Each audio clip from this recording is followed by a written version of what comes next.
سے پہلے نفی میں سر ہلایا۔ تم جیسی بیوقوف لڑکی میں نے کبھی نہیں دیکھی ہے۔ بات کو اب اس پر غصہ آ رہا تھا جو اس سے دل لگا کر اپنی زندگی برباد کرنے کی کوشش کر رہی تھی۔ میں نے فضل دادا سے کہہ دیا ہے، وہ جلد ہی تمہاری شادی کرے گا اپنے بھتیجے سے۔ عباد نے اس کے منہ سے سچ اگلوانے کے لیے نیا راستہ اپنایا، جبکہ اس کی بات پر الناش نے تڑپ کر اس کی جانب دیکھا مگر بولی پھر بھی کچھ بھی نہیں۔ اس کی آنکھوں سے آنسو ٹوٹ کر گال پر بکھرے تھے۔ تم بہت خوبصورت ہو اور عباد بلوچ کو خوبصورتی بہت اٹریکٹ کرتی ہے۔ تم اچھا رقص کرتی ہو اور عباد بلوچ کو رقص دیکھنا بہت پسند ہے۔ مجھ سے خوفزدہ ہو کر تم مزید حسین لگتی ہو اور تمہاری ان آنکھوں میں اپنا خوف دیکھ کر عباد بلوچ کو بہت اچھا لگتا ہے۔ عباد اس کے ایک ایک نقش پر اپنی پسٹل کی نوک پھیرتا الماش کو خوفزدہ کر گیا۔ الماش نے سن رکھا تھا کہ عباد بلوچ بہت سخت قسم کا آدمی ہے، وہ جب غصے میں ہوتا ہے تو کسی کا لحاظ نہیں کرتا۔ اس وقت بھی الماش کی خاموشی اسے غصہ ہی دلا رہی تھی۔ وہ چائے ایک ہی سانس میں ختم کر چکا تھا۔ اسے آہستہ آہستہ خود پر قنودگی سی طاری ہوتی ہوئی محسوس ہوئی۔ بات ہلکا سا لڑکھڑایا اور جب اس کے گرنے کے خوف سے الماش نے اسے تھامنے کی کوشش کی مگر وہ دھان پان سی لڑکی اس لمبے چوڑے انسان کو سنبھال پانے میں ناکام ہوئی۔ بہت مشکل سے وہ اسے تھامتے بیڈ پر لائی۔ بات کا بازو اس کے گردن کے گرد لپٹا ہوا تھا۔ اس کے اتنے قریب ہونے پر الماش دھیرے دھیرے کانپ رہی تھی۔ یہ بات کا چہرہ اس کی گردن کی جانب لڑک گیا۔ الماش کئی بار لڑکھڑاتی تھی مگر بہت مشکل سے اپنے ساتھ لیے تھی۔ بات کا پورا ہی وزن اس پر تھا۔ اسے بیڈ پر لانے تک وہ بری طرح ہانپ گئی۔ وہ گہرے گہرے سانس لیتی خود کو نارمل کرنے کی کوشش کرنے لگی۔ اس نے نگاہیں جھکا کر اس لمبے چوڑے انسان کو دیکھا جو اس وقت بالکل بے سدھ پڑا تھا۔ وہ یہ بھی جانتی تھی کہ ہوش میں آنے کے بعد یہ شخص اسے قتل کرنے کا ارادہ رکھتا ہے۔ اس نے عباد کو یہ دوا دے کر بہت بڑی گستاخی کی ہے۔ اس کی سزا تو اسے ملنی ہی تھی مگر اس سزا سے پہلے ہی وہ یہاں سے بھاگنے کا ارادہ رکھتی تھی۔ چند لمحے عقیدت بھرے انداز میں وہ اپنے محبوب انسان کو دیکھنے کے بعد وہ جھک کر اس کے پیروں سے شوز اتارنے لگی۔ اس کا سر تکیے پر سیدھا کر کے الماش نے اس کے اوپر اچھی طرح سے کمبل اوڑھا۔ ایک بہت بڑے خطرے سے اسے بچانے میں کامیاب ہو چکی تھی۔ الماش نے وہاں گری اس کی گن کو دراز میں رکھا اور پھر خاموشی کے ساتھ وہاں سے نکل گئی۔ صبح تک وہ جتنا ڈری ہوئی تھی اب وہ سارا خوف ختم ہو چکا تھا۔ اس کی آسودگی کے لیے یہ کافی تھا کہ عباد بلوچ محفوظ ہے اور اب اس حرکت کے پیچھے کی کیا وجہ ہے۔ الماش یہ بات بھی جانتی تھی مگر وہ اس سب بات کی زیادہ فکر نہیں لے رہی تھی اس وقت کیوں نہ کہ وہ اپنا بندوبست کر چکی تھی۔ اسے ایک میڈیکل کیمپ کے لیے دوسرے گاؤں جانا تھا جس کے بارے میں وہ کسی کو بھی نہیں بتانے والی تھی اور نہ ہی عباد بلوچ کو۔ سومل کو شدید بخار تھا۔ اس کی طبیعت کو مد نظر رکھتے ہوئے نکاح شام کے وقت رکھا گیا۔ حویلی کے پہرے سخت کر دیے گئے۔ ہر جگہ پر گارڈ موجود تھے۔ زنانہ خانہ کے باہر کوئی ایسی جگہ نہیں تھی جہاں گارڈ موجود نہ ہو۔ اندر بھی ہر جگہ ملازمین کو کھڑا کیا گیا تھا۔ ایوان شرازی کے آنے کا ہر راستہ بند کر دیا گیا تھا۔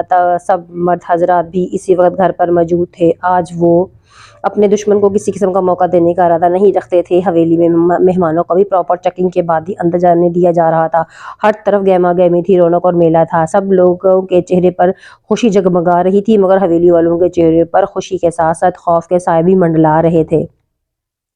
سب سے بڑی بات جو ان سب کے لیے پریشانی کی بات تھی کہ ان میں سے سومل کے سوا کسی نے بھی ایوان شرازی کو نہیں دیکھا تھا۔ اس شخص کی ان کے پاس کوئی شناخت نہیں تھی۔ یہی وجہ تھی کہ وہ لوگ زیادہ تشویش اور پریشان تھے۔ سومل کو تیار کرنے کے لیے شہر سے بہترین بیوٹیشین کو بلوایا گیا مگر روم میں ابھی بھی ملازمین کو کھڑا کیا گیا اور ساتھ ہی سومل کی بھابھیاں بھی وہیں اس کے آس پاس ہی موجود تھیں۔ اس کی دو بھابھیوں کی یہی ڈیوٹی لگائی گئی تھی کہ انہیں فل ٹائم سومل کے ساتھ رہنا ہے۔ وہ سب لوگ بھی وہیں تیار ہوئی تھیں۔ سومل کے روم میں بالکل رش لگا ہوا تھا جس کی وجہ سے سومل کو بھی کافی حوصلہ ہوا تھا اور وہ کافی پرسکون تھی۔ جب کچھ دیر بعد ملازم ہاتھ میں چائے کی ٹرے سجائے اندر داخل ہوئی۔ بڑی بیگم صاحبہ نے بھجوائی ہے آپ سب کے لیے۔ اس ملازمہ نے وہاں موجود بیوٹیشین اور باقی ملازمین سمیت سب کو ہی چائے پیش کی تھی۔ صبح سے کاموں میں جتا ہونے کی وجہ سے سب تھک چکی تھیں۔ سب کو ہی چائے کی اشد ضرورت محسوس ہو رہی تھی۔ اس لیے سومل کے سوا سب نے ہی چائے پی لی۔ سومل کو چائے پسند نہیں تھی۔ ملازمہ نے اس کے لیے ہلدی والا دودھ لایا تھا جسے نہ چاہتے ہوئے بھی بھابھیوں کے اصرار پر اس نے گھونٹ گھونٹ پیا مگر اس نے آدھی سے کم دودھ بچا دیا تھا۔ سب کو چائے ختم کرتا دیکھ ملازم خاموشی سے وہاں کھڑی رہیں۔ جب کچھ ہی دیر بعد وہ سب ایک ایک کر کے اپنی حواس کھوتی، جہاں بیٹھی تھی وہیں پیچھے گر چکی تھی۔ ان سب کی چائے میں بے ہوشی کی گولیاں ملا دی گئی تھی۔ اپنا مشن کامیاب ہوتے دیکھ ملازمہ اپنا موبائل نکالتی خاموشی سے دروازہ لاک کرتی واش روم کی جانب بڑھ گئی۔ سومل کا سر بری طرح چکرا رہا تھا۔ اس نے جیسے ہی پلٹ کر اپنے ارد گرد موجود خواتین کو دیکھا، سومل کا چہرہ خوف کے مارے سفید پڑ گیا اور وہ اس وقت سرخ رنگ کے عروسی جوڑے میں میک اپ کیے ہوئے تھی۔ ابھی اس کی جویلری اور ہیئر سٹائل رہتا تھا اور اس کا بھاری دوپٹہ ایک جانب ہینگ کیا ہوا تھا۔ سومل کو اپنے ارد گرد خطرے کی بو محسوس ہوئی۔ اس نے چکراتے سر کے باوجود اپنا لہنگا سنبھالے وہاں سے اٹھنا چاہا جب اسی لمحے اس کی کھڑکی کے پردے ہلتے ہوئے سے محسوس ہوئے اور ایک سایہ دکھائی دیا۔ سومل کا اوپر کا سانس اوپر اور نیچے کا نیچے رہ گیا تھا، کیونکہ وہ سایہ اب اس کے سامنے آن کھڑا تھا۔ ایمان شرازی اس کے کمرے تک رسائی پا چکا تھا۔ سومل کا پورا وجود خوف سے لرزنے لگا تھا، جو دیکھ ایمان شرازی کے ہونٹوں پر طنزیہ مسکراہٹ بکھری تھی۔ سومل خان افریدی کا یہ کون سا روپ تھا؟ تمہیں تو اس گھٹیا انسان سے ڈر نہیں لگتا تھا، ہے نا؟ ایمان دھیرے دھیرے قدم اٹھاتا اس کی جانب بڑھ رہا تھا، جبکہ سومل چاہنے کے باوجود بھی اپنی جگہ ایک قدم نہیں بڑھا پائی تھی۔ اس کو اپنا وجود آہستہ آہستہ مفلوج ہوتا محسوس ہو رہا تھا۔ یہ تم اچھا نہیں کر رہی، میں تم سے شادی کرنے پر تیار نہیں ہوں، کب تک زبردستی کرتے رہو گے مجھ سے؟ سومل نے اسے سمجھانا چاہا تھا۔ اس کی آنکھوں میں بہتے آنسو اور لرزتے وجود کو دیکھتے ایمان شرازی مسکرایا۔ بچپن کی مانگ ہو تم میری، دلی طور پر تمہیں مجھ سے رضامندی ہونی چاہیے تھی شادی کرنے کے لیے، مگر کوئی بات نہیں، ابھی بھی اتنی دیر نہیں ہوئی، بہت جلد اس شادی میں تمہاری دلی رضامندی بھی شامل ہو جائے گی۔ میں ظالم ہوں مگر اتنا بھی نہیں کہ کوئی میرے ساتھ گزارا نہ کر سکے۔ ایمان اس کے مقابل پہنچتا اس کے ماتھے سے بالوں کی لٹ ہٹاتے ہوئے بولا تھا۔ سومل نے اس کا ہاتھ جھٹکنا چاہا تھا جب اس کی اس حرکت کے جواب میں ایمان اس کی کمر میں بازو حائل کرتا اپنے قریب کھینچ لیا تھا۔ مجھے دھتکارے جانا اور مزید درندہ بنا دیتا ہے، جب یہ حرکت کی ہے تو آئندہ اس کے لیے تیار رہنا۔ نیچے سے ٹشو اٹھا کر اس کے ہونٹوں پر سجی ریڈ لپسٹک کو صاف کرتے ایمان شرازی نے زہر خندہ لہجے میں اسے وارن کیا۔ اپنی کمر پر کھپتی ہوئی اس کی انگلیوں کی گرفت پر سومل کی آنکھوں سے تکلیف کے مارے آنسو برآمد ہوئے۔ جب بہت مشکل سے اپنی حواس برقرار رکھتی وہ اگلے ہی لمحے اس کی بازوؤں میں جھول گئی۔ ایمان اس کے گرد اپنی شال لپیٹتا اس کے وجود کو اچھی طرح سے کور کرتا، جس راستے سے آیا تھا اسی سے چلا گیا۔ ایمان شرازی نے جو کہا تھا وہ کر دکھایا۔ وہ سومل خان افریدی کو اپنے دشمنوں کے گھر سے روک چکا تھا، اب وہ اپنی مانگ کو اپنے نام لگوانا چاہتا تھا۔ کچھ ہی دیر یہ خبر جنگل میں آگ کی طرح ہر طرف پھیل چکی تھی۔ ایمان شرازی نے کسی کے سر پر جوں تک نہیں رینگنے دی تھی اور اپنا کیا کر دکھایا اور اس علاقے سے بہت دور نکل گیا تھا۔ خانوں کی آبادی حویلی جو کہ سندھ کی علاقہ نصیر آباد میں ایک بہت بڑی جاگیر پر پھیلی ہوئی تھی، سندھ کی عالیشان عمارتوں میں سے ایک تصور کی جاتی تھی جو ہر وقت روشنیوں اور رونقوں پر جگمگاتی رہتی تھی۔ اس حویلی میں اس وقت ماتم اور قیامت کا سماں تھا۔ جہاں کچھ دیر پہلے رقص اور گانے بجانے کی آوازیں گونج رہی تھیں، وہاں اس وقت بالکل سکوت چھایا ہوا تھا۔ عباس خان افریدی کی لاڈلی بیٹی اور پانچوں بھائیوں کی اکلوتی بہن چہیتی سومل خان افریدی کو اس کے نکاح سے کچھ دیر پہلے ہی حویلی کے اندر سے اغوا کر لیا گیا ہے۔ جس لڑکی کے کمرے کے باہر ہر وقت ملازمین کی بھیڑ لگی رہتی تھی، جس کی حفاظت کے لیے ایک الگ سیکورٹی ٹیم بنائی گئی تھی، اس خانہ حویلی کی شہزادی کو اغوا کر لیا گیا ہے۔ آخر وہ کون تھا جس نے خانوں سے الجھ کر اپنی موت کو آواز دی تھی، اور ایسا کون سا مائیکا لال پیدا ہوا تھا جسے اپنی زندگی کی ضرورت نہیں تھی، کیونکہ سومل خان افریدی کے بھائی اس شخص کو اپنے بھوکے کتوں کے آگے ڈالنے کا ارادہ رکھتے تھے۔ لیکن جس شخص نے اتنی بہادری دکھائی تھی، کیا وہ اس کے ہاتھ اتنی آسانی سے آنے والا تھا؟ کیونکہ وہ ایمان شرازی تھا۔ ایمان شرازی کے سوا وہ کوئی اور ہو ہی نہیں سکتا تھا۔ یہ خبر پورے نصیر آباد اور گرد و نواح میں پھیل چکی تھی۔ سومل خان افریدی کے بھائیوں کا اس وقت برا حال تھا اور وہ اپنے آدمیوں کو لے کر پورے علاقے میں پھیل چکے تھے، مگر سومل خان افریدی کا کوئی سراغ ابھی تک نہیں مل پایا تھا۔ بابا جائیں، اس شخص نے یہ گھٹیا حرکت کیسے کر لی؟ اس کے اندر اتنی جرأت کس وجہ سے ہے؟ جنید خان افریدی اپنے باپ کو اضطراب کی کیفیت میں چکر کاٹتا دیکھ بے چینی سے اور اپنی پیشانی کو ملتے ہوئے بولا۔ خاندان کے باقی لوگ بھی وہیں جمع تھے۔ سید ایمان حاتم شرازی جو ہماری بربادی بن کر واپس لوٹا ہے، وہ اب سومل کو کبھی واپس نہیں کرے گا ہمیں، اگر کیا بھی تو اپنی شرائط پر کرے گا، اب سومل کے ذریعے ہمیں بلیک میل کرے گا۔ عباس خان افریدی تھکے تھکے لہجے میں بول رہے تھے۔ وہاں بیٹھے سومل کے بھائیوں کا خون کھول اٹھا تھا، ان کا بس نہیں چڑھ رہا تھا۔ اس شخص کو بیچ کر چوراہے پر کھڑا کر کے گولیوں سے اڑا دیں، مگر فی الحال وہ کچھ بھی نہیں کر پانے میں بے بس تھے، کیوں نہ کہ ان کے جگر کا ٹکڑا، ان کی لاڈلی بہن اس شخص کے قبضے میں تھی۔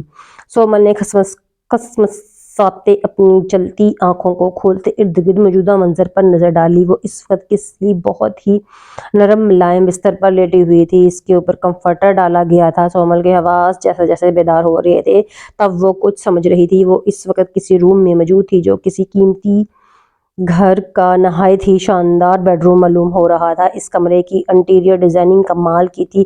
سومل کو پہلے ہی بہت تیز بخار تھا، اب اس حالت مزید خراب ہو رہی تھی اور وہ شدید نکاہت کا شکار تھی، مگر جیسے ہی اس کی نظر سامنے لگی فل تصویر پر پڑی، اس کے چہرے کے زاویے ناقابل یقین طور پر بگڑ چکے تھے۔ اس کا بس نہیں چل رہا تھا کہ اٹھ کر سامنے تصویر موجودہ شخص کا منہ نوچ لے، باقی گالیاں اور بددعائیں بعد کے لیے رکھ لو۔ ابھی جلدی سے تیار ہو جاؤ، کچھ دیر میں ہمارا نکاح ہے، باہر مولوی صاحب آ چکے ہیں، بس دلہن کے ہوش میں آنے کا انتظار ہے۔ سومل جو اپنے ہی دھیان میں بیٹھی تھی کمرے میں گونجتی اس شخص کی آواز پر سومل اپنی جگہ اچھل چکی تھی۔ وہ وہیں دائیں جانب صوفے پر بیٹھا ہوا تھا اور سومل کی ایک حرکت پر نظر رکھ رہا تھا۔ سومل کو ہوش میں آتا دیکھ وہ اپنی جگہ سے اٹھا تھا۔ مجھے تم سے نکاح نہیں کرنا، تم مجھ سے زبردستی نہیں کر سکتے۔ سومل اپنی جگہ سے اٹھ کے چل آئی۔ اس کا سر بھاری ہو رہا تھا اور وہ بہت مشکل سے اپنے آپ کو سنبھالے ہوئے تھی، ابھی بھی اس کا وجود بخار میں تڑپ رہا تھا۔ میں سید امان حاتم شیرازی ہوں، کچھ بھی کر سکتا ہوں، مجھے چیلنج کرنے کی غلطی کبھی مت کرنا، میں وارن کر رہا ہوں تمہیں۔ ایمان اسے بیڈ سے اٹھتا دیکھ اس کے مقابل آیا تھا۔ پلیز ایسا مت کرو، مجھے واپس جانے دو، میں نے کیا بگاڑا ہے تمہارا؟ میں تمہیں جانتی بھی نہیں ہوں، یہ نکاح کر کے تم میری زندگی برباد کر رہے ہو۔ سومل اس کے آگے ہاتھ جوڑتے ہوئے گڑ گڑائی تھی۔ ایمان خاموشی سے کھڑا اسے روتا دیکھ رہا تھا۔ تمہاری زندگی اس دن برباد ہوگی جس دن تمہیں مجھے سونپا گیا تھا۔ میں کوئی زبردستی نہیں کر رہا، بس بڑوں کا کیا گیا فیصلہ مان رہا ہوں۔ ایمان کو سامنے کھڑی لڑکی کے رونے میں کوئی فرق نہیں پڑ رہا تھا۔ اس کا گڑ گڑاتا اور فریاد کرنا اس شخص کے آگے کوئی معنی نہیں رکھتا تھا۔ 5 بھائیوں کی اکلوتی بہن ہونا، تم بہت لاڈلی ہو، جس کے پیر میں ذرا سا کانٹا چبھ جاتا تھا تو کوئی برداشت نہیں کر سکتا تھا، مگر اب ان کی لاڈلی بہن ایمان شیرازی کی باندی بن کر رہے گی۔ تمہارا صرف اتنا قصور ہے کہ تم میرے دشمنوں کی بیٹی ہونے کے ساتھ ساتھ میری منگ بھی ہو، تو تمہیں میں کسی قیمت پر نہیں چھوڑ سکتا۔ خوبصورت بھی ہو تم بہت، اتنی حسین ملکیت سے بھلا کون دستبردار ہو سکتا ہے؟ ویسے وہ بات بلوچ تمہیں ڈیزرو نہیں کرتا، اگر اس کا ذرا سا بھی خیال دل میں ہے تو نکال کر باہر پھینک دو، کیونکہ تم صرف ایمان شیرازی کے لیے اتاری گئی ہو۔ ایمان شیرازی کے کسی بھی انداز سے سومل کے لیے کوئی لچک نہیں تھی۔ میں مر جاؤں گی مگر یہ نکاح نہیں کروں گی، سومل اس سے فاصلے پر ہوتی بولی تھی۔ تم اکیلی نہیں مرو گی، اپنے 5 بھائیوں کو ساتھ لے کر ہی مرو گی۔ ایمان نے بہت ہی سکون کے ساتھ اس کو دھمکی دی، جبکہ سومل مٹھیاں بھیج کر رہ گئی۔ اس کے پاس اس شخص سے نکاح کرنے کے سوا اور کوئی چارہ نہیں تھا۔ وہ اپنے بھائیوں کی زندگی کی خاطر اس قسم کا کوئی بھی خطرہ مول نہیں لینا چاہتی تھی۔ مجھ سے نکاح کر کے تم سکون میں نہیں رہ پاؤ گی، میں تمہارا جینا حرام کر دوں گی، سومل نے اسے وارن کیا۔ کون کس کا جینا حرام کرتا ہے یہ تو آنے والا وقت ہی بتائے گا۔ ایمان شیرازی کو اس کی دھمکیوں میں سے کوئی خاص فرق نہیں پڑا۔ بیگم صاحبہ یہ لباس پہن لیں۔ سومل گھٹنوں میں سر دیے بیٹھی تھی جب ایمان شیرازی کی بھیجی گئی ملازمہ نے آ کر ایک خوبصورت سا کریم کلر کا ہیوی ڈریس دیا، جس کے ساتھ جیولری اور باقی لوازمات بھی تھے۔ سومل کا دل چاہا ایمان شیرازی کے اوپر یہ سب پھینک کر اس کو آگ لگا دے، مگر اس وقت وہ مزید اس شخص کا سامنا کرنے اور اس سے لڑنے کی طاقت نہیں رکھتی تھی، اس لیے اس نے خاموشی سے وہ ڈریس لیتے پہن لیا۔ اس میک اپ تو پہلے ہی کیا گیا تھا، واٹر پروف ہونے کی وجہ سے، اس کے مسلسل رونے کی وجہ سے کوئی خاص فرق نہیں پڑا۔ سومل اس کی دی ہر چیز پہنتے نہایت ہی سعادت مندی سے تیار ہوئی تھی، کیوں نہ کہ وہ کچھ اور کرنے کا ارادہ نہیں رکھتی تھی۔ کچھ ہی دیر میں ایمان شیرازی نے اپنی ضد پوری کر کے خانہ ویلی کی شہزادی کو اپنے نام لگوا لیا۔ سومل پوری طرح سے آنسو میں بھیگی ہوئی تھی۔ اس کے گھر والوں نے اس دن کے حوالے سے کتنے خواب دیکھے تھے جسے اس شخص نے چکنا چور کر دیا۔ تم میرے وجود کو حاصل کرنے کا ارادہ رکھتے ہو نا، ایسا تو میں کبھی ہونے نہیں دوں گی۔ نکاح ہونے کے بعد ایمان اندر آیا جب سومل غصے اور اذیت سے چور اپنی جگہ سے اٹھتی ٹیرس کی جانب بڑھی تھی، جس کا دروازہ کھلا تھا اور ٹیرس کی ریلنگ پر بھی چھوٹی سی تھی۔ باہر کا منظر دیکھ سومل حیران رہ گئی، وہ جگہ بہت ہی زیادہ پیاری تھی۔ یہ بنگلہ اسے اپنی حویلی سے کم شاندار نہیں لگا۔ بڑے سیلون کے بیچوں بیچ اسے وائٹ کلر کا فاؤنٹین بنایا گیا، جس کا پانی وہاں موجود بلیو اور پنک لائٹ میں رات کے منظر کو مزید دلکش بنا رہا تھا۔ اس بنگلے کے چاروں جانب پہاڑ سے گھرا ہوا تھا۔ یہ پہاڑوں کے بیچ نہایت ہی پرسکون جگہ پر بنایا گیا تھا۔ سومل جو وہاں کسی اور ہی نیت سے آئی تھی، وہاں کی خوبصورتی دیکھ کر اپنی جگہ ساکت ہو گئی۔ وہ اس وقت ایمان شرازی کی پسند کے کریم کلر کے عروسی لباس میں زیب تن تھی۔ اس کی کمر پر بالوں کے آبشار بکھرے ہوئے تھے۔ اس کا باریک دوپٹہ اس کے حسن کی رعنائیوں کو چھپانے سے قاصر تھا۔ اپنا سوگوار سا حسن لیے کھڑی اس حسین منظر کا ایک حصہ ہی معلوم ہو رہی تھی۔ مجھے نہیں رہنا اس شخص کے ساتھ، میں اس کی ضد کو پورا نہیں کر سکتی۔ اپنے ہاتھوں سے اپنی جان دینا خود کو اس شخص کے آگے پیش کرنے سے اس کو بہت بہتر لگا۔ سومل نے دل ہی دل میں سوچتے غصے سے پاگل ہوتے دماغ کے ساتھ ایمان شرازی کی ضد پوری کرنے کی بجائے حرام موت مرنے کو ترجیح دی تھی۔ اپنی اس سوچ کو عملی جامہ پہنانے کے لیے جیسے ہی اس ریلنگ پر پیر رکھا، ایمان نے اسے بازوؤں سے تھام کر اپنی جانب کھینچ لیا۔ سومل سیدھی اس کے سینے سے جا ٹکرائی۔ مرنا چاہتی ہو؟ اس کی تھوڑی کو اپنی گرفت میں لیتے ہوئے اس نے سخت ترین لہجے میں کہا۔ سومل نے بھیگتی آنکھوں کے ساتھ اس بات میں سر ہلایا۔ یہ نکاح ہونا بہت ضروری تھا۔ پہلی بار ایمان نے اس کے ساتھ اتنے نرم لہجے میں بات کی تھی۔ سومل اس وقت پوری طرح سے اس کی گرفت میں تھی اور اپنی پور مزاحمت اس نے جاری کی ہوئی تھی۔ مجھے چھوڑو۔ سومل اس کی جانب نگاہ اٹھا کر دیکھنا بھی نہیں چاہ رہی تھی۔ اگر اپنے گھر واپس جانا چاہتی ہو تو میری ہر بات ماننا ہوگی۔ جو میں کہوں گا وہ کرنا ہوگا، ورنہ پھر اپنے گھر والوں کو پوری زندگی کے لیے بھول جانا۔ ایمان کی نگاہیں اس کے گلابی لرزتی ہونٹوں پر تھیں۔ میک اپ سے سجا دل فریب چہرہ اس کے بے پناہ قریب اس کے جذبات میں طغیاتی برپا کر رہا تھا۔ اس نے بہت مشکل سے اپنی نگاہیں چرائی۔ میں تمہاری کوئی بات نہیں مانوں گی۔ تم ایک گھٹیا اور بزدل انسان ہو جو عورت کو مہرا بنا کر اپنا بدلہ لیتے ہیں۔ اگر اتنی ہمت ہوتی تو میرے بھائیوں کے روبرو جا کر ان سے ملتے۔ سومل اس وقت غصے سے پاگل ہو رہی تھی۔ اس کی بات سن کر تپ اٹھی تھی، اس لیے اس کے سینے پر مکے برساتی ہوئی وہ اسے خود سے دور کرنے کی کوشش کرتی ہوئی حزانی انداز میں چلائی تھی۔ جب اسی لمحے ایمان نے اس کی گردن میں ہاتھ ڈالتے، اس کے ہونٹوں کو اپنی گرفت میں لیتے اس کی سانسوں کو روک لیا۔ ایمان شرازی نے اپنا پہلا حق استحقاق سے استعمال کیا۔ سومل خان افریدی کے ہوش ہی اڑا دیے اور وہ اس کی گرفت میں پھڑپڑا کر رہ گئی۔ اس کا پورا وجود بری طرح لرز رہا تھا۔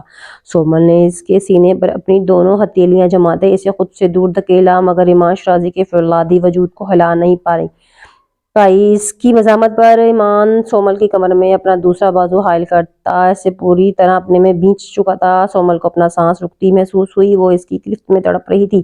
جب ایمان شرازی کو احساس ہوا کہ اس نازک شہزادی کے معاملے میں تھوڑی بہت رعایت احتیاط برتنی چاہیے، سومل تھر تھر کانپ رہی تھی۔ اس نے ایمان کی شرٹ کو کندھے سے مٹھیوں میں دبوچ لیا تھا۔ گہرے گہرے سانس لیتی وہ اس وقت ایمان شرازی کو اپنی جانب متوجہ کر گئی تھی۔ تم اتنی بھی بری نہیں ہو۔ اس کے بالوں میں ہاتھ پھنسائے وہ ان کی نرم آنٹوں کو چھوتا ہوا ان کی ایمان ہم کلامی بھرے انداز میں بولا، جو سومل کی سماعتوں سے محفوظ نہیں رہ سکی۔ سومل نے اس کے بے خود سے انداز پر نگاہیں اٹھا کر اس کی جانب دیکھا تھا۔ وہ جتنا اس شخص سے دور بھاگنا چاہتی تھی، اس کا لمس اتنا ہی نرمی برتے ہوئے تھا۔ جنگلوں میں رہا ہوں، اس کا یہ مطلب نہیں کہ جنگلی درندہ ہوں۔ نازک لوگوں سے ڈیل کرنا سیکھ رہا ہوں۔ اس کی کلائی پر بنے اس دن والے اپنے انگلیوں کے نشان دیکھ ایمان نے دھیرے سے وضاحت کی۔ اس کا یہ ایک دم بدلا انداز دیکھ کر سومل کا سر چکرایا۔ اچانک سے اس شخص کو کیا ہو گیا؟ اگر سومل نہیں جانتی تھی کہ وہ شخص جو اس سے دور ہی رہنا چاہتا تھا، جذبات میں آ کر اسے اپنے قریب کرنے پر وہ اپنے گرد باندھا حصار توڑ گیا تھا۔ اس کی وجود کی مہک نے ایمان شرازی کے اعصاب کو جگڑ لیا تھا۔ تم یہ ناٹک کر کے میری سوچ نہیں بدل پاؤ گے اپنے بارے میں۔ سومل اس سے فاصلے پر ہوتی ہوئی ریلنگ سے جا لگی۔ اس کی بات پر ایمان شرازی مسکرایا، وہی دل چھو لینے والی دل فریب سی مسکراہٹ۔ میں کچھ نہیں بدلنا چاہتا ہوں سومل خان افریدی۔ اگر تم اس دل کو اچھے لگنے لگے گی تو میری قید سے کبھی نکل نہیں پاؤ گی۔ کوشش کرنا میرے سامنے کم آؤ، مگر میرا ہر کام اب تم کرو گی اپنے ہی ہاتھوں سے۔ ایمان اس کے گرد ریلنگ پر اپنی ہتھیلیاں جمائے اس کے جانب جھکا اور اس کے گالوں پر پڑتے گڑوں پر اپنے ہونٹ رکھ دیے۔ سومل نے اس کی مونچھوں کی چبھن کھسمسا کر گھورا تھا، جو اس کے لال پڑتے گالوں کو پرشوق نگاہوں سے دیکھ رہا تھا۔ تم اچھی لڑکی ہو اور کافی خوبصورت بھی۔ ہر معاملات میں وہ اس کی خوبصورتی کی تعریف کرنا نہیں بھولتا تھا۔ سومل جانتی تھی وہ حسین تھی، مگر آج تک کسی نے اس کے حسن کو یوں سراہا نہیں تھا جتنا یہ شخص سراہ رہا تھا۔ سومل نے بے اختیار اس مغرور نقوش سے اپنی نگاہیں ہٹائیں۔ یہ شخص اسے جال میں پھنسانا چاہتا تھا جو سومل کبھی نہیں ہونے دینا چاہتی تھی۔ تم کون ہو؟ یہ سب کیوں کر رہے ہو؟ سومل نے اس کا یہ بدلا انداز دیکھ کر اپنے مطلب کی بات پہنچی تھی۔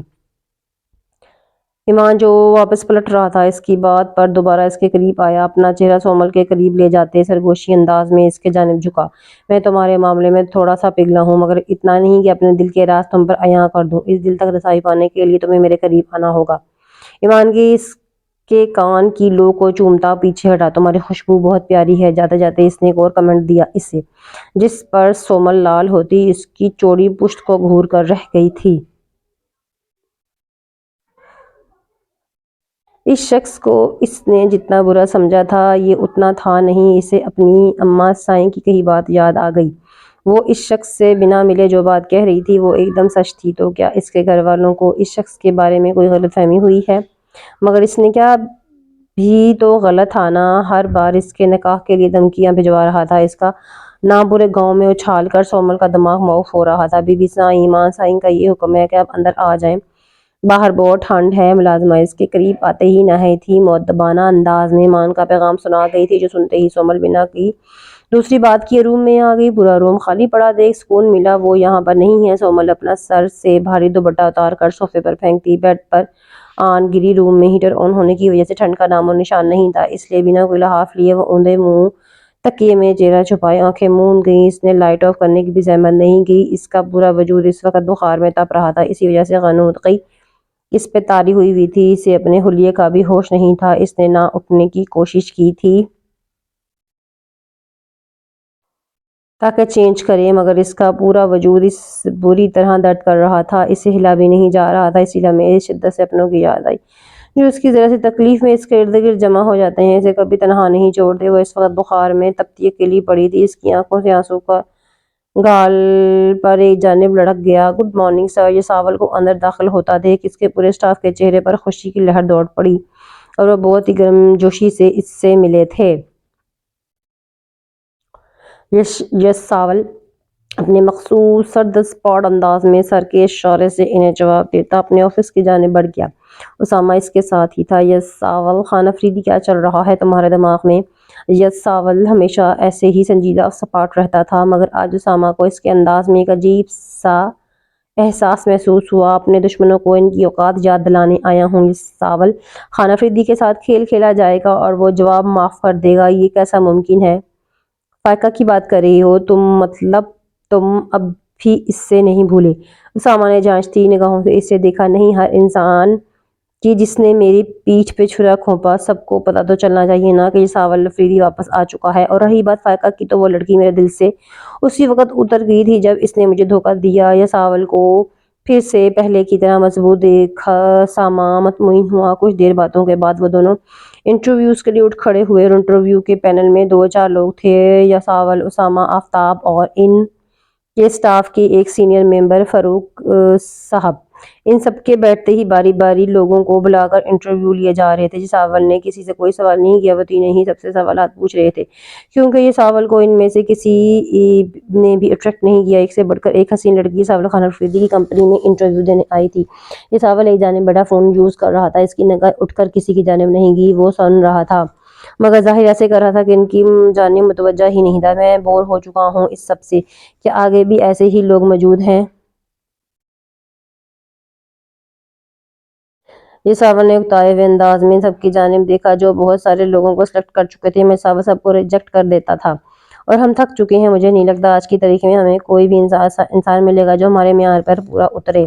آفتاب نے یہ ساول کو گھورتے ہوئے کہا۔ نہیں آفتاب، مجھے لگتا ہے ہمارا اگلے آنے والا امیدوار ساول خان افریدی کو بور بھی نہیں کرے گا اور ان کے معیار پر بھی پورا اترنے والا ہے۔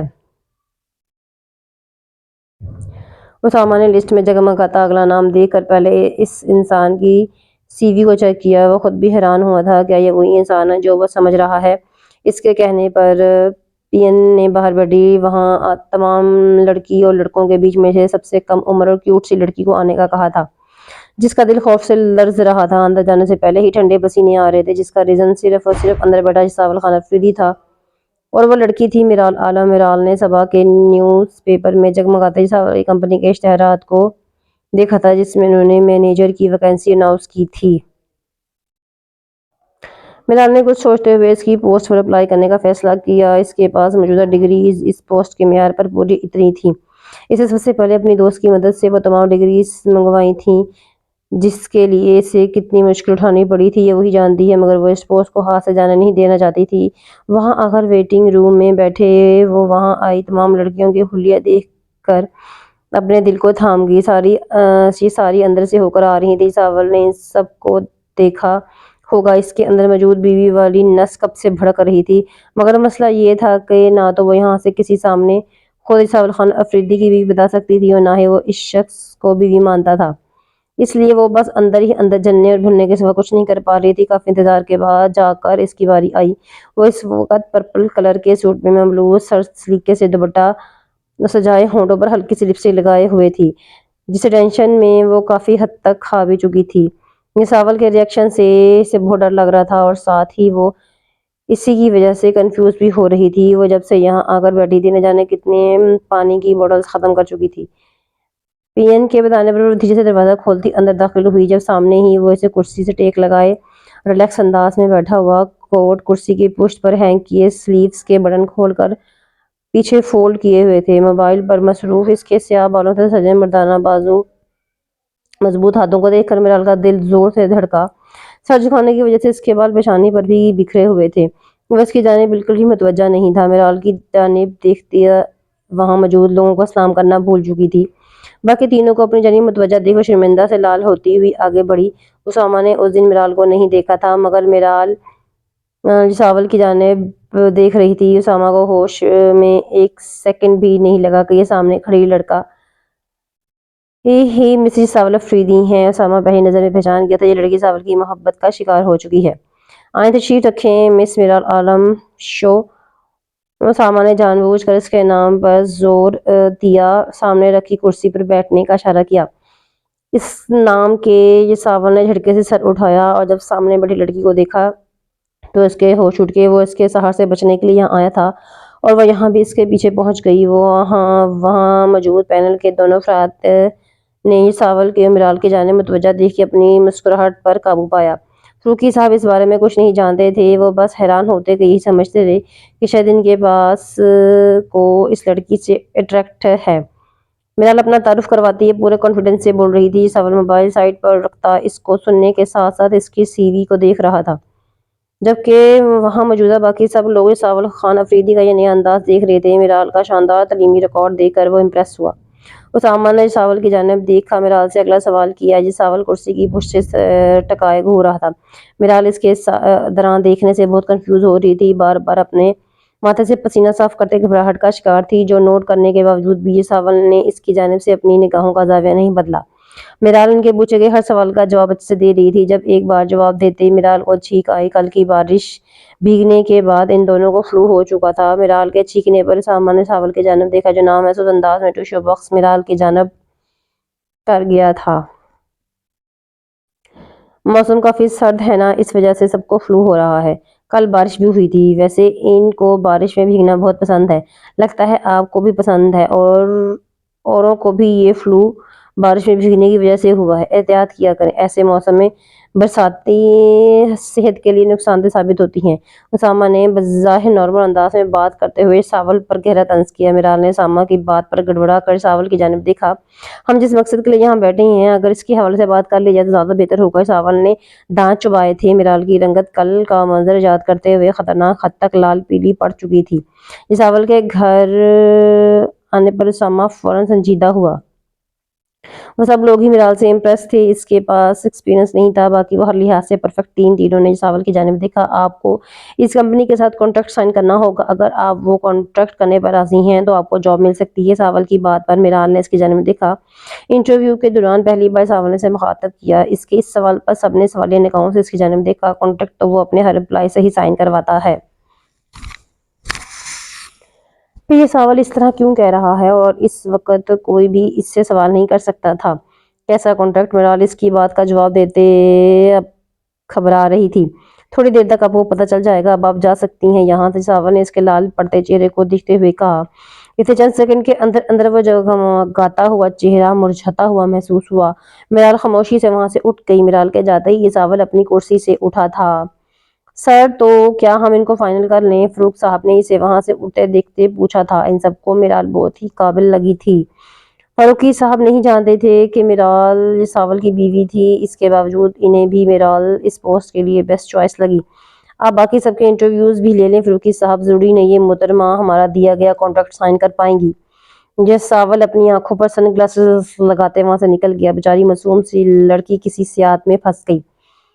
اسامہ کو میرال عالم کی قسمت پر افسوس ہو رہا تھا، جو پریشان تھا کہ یہ ساول نہ جانے کس لڑکی سے نکاح کر کے اٹھا لایا ہے۔ میرال کو دیکھنے کے بعد اس کے سارے خدشات دور ہو گئے۔ وہ بہت ہی پیاری اور کیوٹ ہے۔ شکر ہے تم نے زندگی میں کوئی کام تو اچھا کیا۔ اسامہ ساول کے پیچھے اٹھ آیا تھا۔ کیا مطلب اس بات کا؟ اسامہ نے بھویں اٹھا کر سر دکھا تھا۔ میرال عالم کو اپنی زندگی میں شامل کر کے مجھے ایسی فیلنگز کیوں آ رہی ہیں کہ وہ تم جیسے بگڑے انسان کو بہت جلد سنوارنے والی ہے۔ اسامہ آج ساول کے لیے دل سے خوش تھا۔ ایسا کچھ نہیں ہے، مجھے سنوارنا ناممکن ہے، وہ زیادہ تر کمرے ساتھ نہیں ٹک پائے گی۔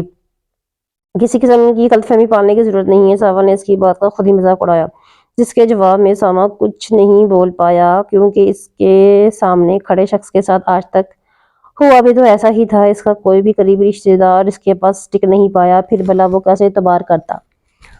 وہ دونوں وہاں کھڑے تھے جہاں اس کا پی اے اندر آنے کی اجازت طلب کر رہا تھا۔ ساول کے سامنے ٹیبل پر انویلپ میں مقید کانٹریکٹ پیپرز رکھ، جو بھی ہے کرنا سوچ سمجھ کر کرنا۔ وہ لڑکی تمہاری زندگی میں باقی آئی لڑکیوں کی طرح نہیں ہے۔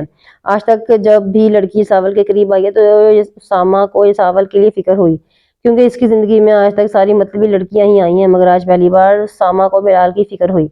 یہ ساول خان افریدی اندر سے جس قدر پتھر دل اور بے حس ہو چکا تھا، میرال کے لیے مشکل ہونے والی تھی۔ ساول نے اسامہ کی بات کے جواب پر سے طنز کیا، جس طنز کا اسامہ کے پاس کوئی جواب نہیں تھا۔ میرال عالم اگر خود برباد ہونے میرے پاس آنا چاہتی ہے تو میں کیا کروں؟ یہ ساول پھر سے سگریٹ سلگا چکا تھا اور اسے غصہ بھی آتا ہے تھا۔ وہ سگریٹ پینے لگ جاتا تھا جب اسی لمحے دروازہ نوک کرتی میرال اندر آئی۔ اسے اندر آتا دیکھ کہ ساول نے فوراً سگریٹ ایشٹرے کی۔ اس کی حرکت اتنی بے اختیاری اور سزن میں ہوئی تھی کہ اسامہ کے ساتھ ساول خود بھی حیران رہ گیا۔ کیا اس لڑکے کی اتنی فکر تھی؟ ساول کے دل نے اس سے سوال کیا، جس کے جواب میں ہر طرف خاموشی چھا گئی۔ اسے سگریٹ کے دھوئیں سے الرجی ہے، ساول نے اسامہ کے گھورنے پر جواب دیا۔ اس کا جواب سن کر اسامہ ہونک ہوتی صورت سے خاموشی سے وہاں سے نکل گیا۔ میرال چلتی ہوئی اس کے قریب آئی۔ بیٹھو۔ ساول نے اسے اپنے سامنے رکھی کرسی پر بیٹھنے کا اشارہ کیا۔ میرال خاموشی سے بیٹھ گئی۔ وہ گھبرائی ہوئی تھی، اسے لگا تھا کہ ساول اس کے بارے میں پوچھے گا، شاید خفی کا اظہار بھی کرے، مگر ایسا کچھ نہیں تھا۔ ساول نے سامنے رکھے کانٹریکٹ پیپر میرال کی جانب بڑھا دیے۔ وہ کرسی سے ٹیک لگائے اسے تکے جا رہا تھا۔ میرال نے وہ کانٹریکٹ اوپن کرتے جیسے ہی وہاں لکھی شرائط پڑھنا شروع کی۔ سوالیہ نگاہوں سے وہ ساول خان افریدی کو دیکھ رہی تھی۔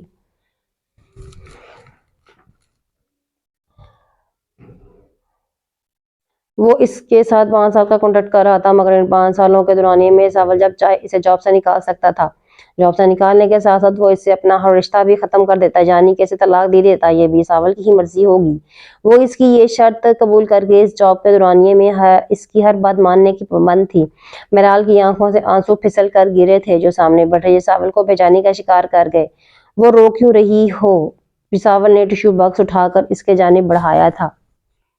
نہیں میں رو نہیں رہی، آنکھ میں کچھ چلا گیا ہے۔ میرال نے اس کے بڑے ٹشو پیپر لینے سے انکار کرتے ہوئے پین اٹھاتے اس کانٹریکٹ پر سائن کر دیے۔ اگر اس نے اس بے حس انسان کے ساتھ رہنے کا فیصلہ کر ہی لیا ہے تو اتنا ہی تو مضبوط بننا ہوگا۔ اس سے پیپر تھامتے یہ ساول اپنی جگہ سے اٹھا۔ سر کیا میں اب جا سکتی ہوں؟ میرال نے اس کی جانب دیکھا تھا۔ نہیں، تم نے شاید کانٹریکٹ پیپر ٹھیک سے نہیں پڑھا۔